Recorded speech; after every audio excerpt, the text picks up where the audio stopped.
எண்ணெய் வந்து நல்லா காஞ்சிருச்சு. காஞ்ச உடனே என்ன பண்ணோன்னா பட்டை, லவங்கம், பிரியாணி தலை, சோம்பு இதெல்லாம் வந்து நல்லா போட்டு ட்ரை ஃப்ரை பண்ணிடுங்க. லைட் ஒரு கடாய் வச்சுக்குங்க. நெக்ஸ்ட் வந்து ஒரு கடாய் வச்சுக்குங்க. அதில் வந்து லைட்டாக வந்து எண்ணெய் ஊற்றுங்க.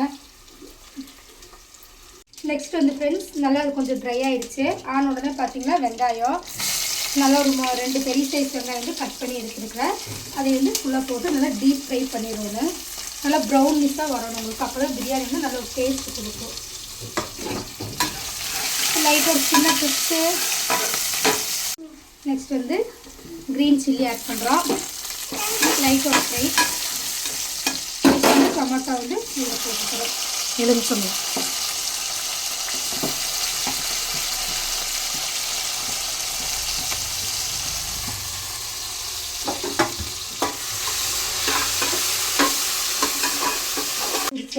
காஞ்சுடன் என்ன பண்ணோம்னா சிக்கன் வந்து போட்டுக்கோங்க. அப்போ தான் வந்து சிக்கன் வந்து டைரெக்டாக வந்து நம்ம பிரியாணியில் ஆட் பண்ணும்போது சிக்கன் வந்து பச்சை வாசம் அடிக்கும். அதனால் வந்து சிக்கன் வந்து நம்ம தனியாக மிளகாப்பொடி, உப்பு கொஞ்சம் போட்டு நல்லா ஃப்ரை பண்ணிட்டு போடும்போது அந்த வாசம் வந்து உங்களுக்கு வராது. சில்லி ஆட் பண்ணிக்கிறோம். ரெட் சில்லி ஆட் பண்ண உடனே பார்த்தீங்கன்னா அந்த சிக்கனோட ஸ்மெல் வந்து போயிடும் உங்களுக்கு. தனியாக வந்து செப்பரேட்டாக வந்து நீங்கள் ஃப்ரை பண்ணும்போது. இது வந்து எனக்கே எங்கள் ஆன்ட்டி கொடுத்த டிப்ஸ் தான். என் மாமியார் கொடுத்த டிப்ஸு. அது இப்போ மட்டும் யூஸ் பண்ணிகிட்டு இருக்கிறேன் நான். இஞ்சி பூண்டு பேஸ்ட் வந்து ஆட் பண்ணிக்கிறீங்க.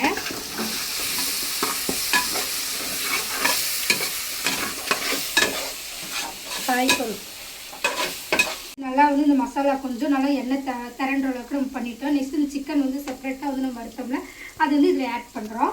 பிரியாணியில் இது வந்து கொஞ்சம் ஆட் பண்ணிக்கிறோம். சிக்கன் இதில் ஆட் பண்ண உடனே ரைஸ் வந்து ஆட் பண்ணிக்கிறோம்.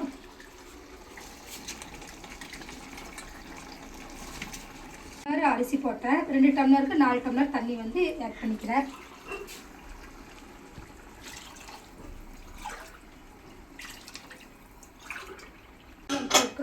ஒரு 3 விசில் வந்தோடனே ஆஃப் பண்ணிவிட்டு சுட சுட chicken biryani Sunday special ready friends.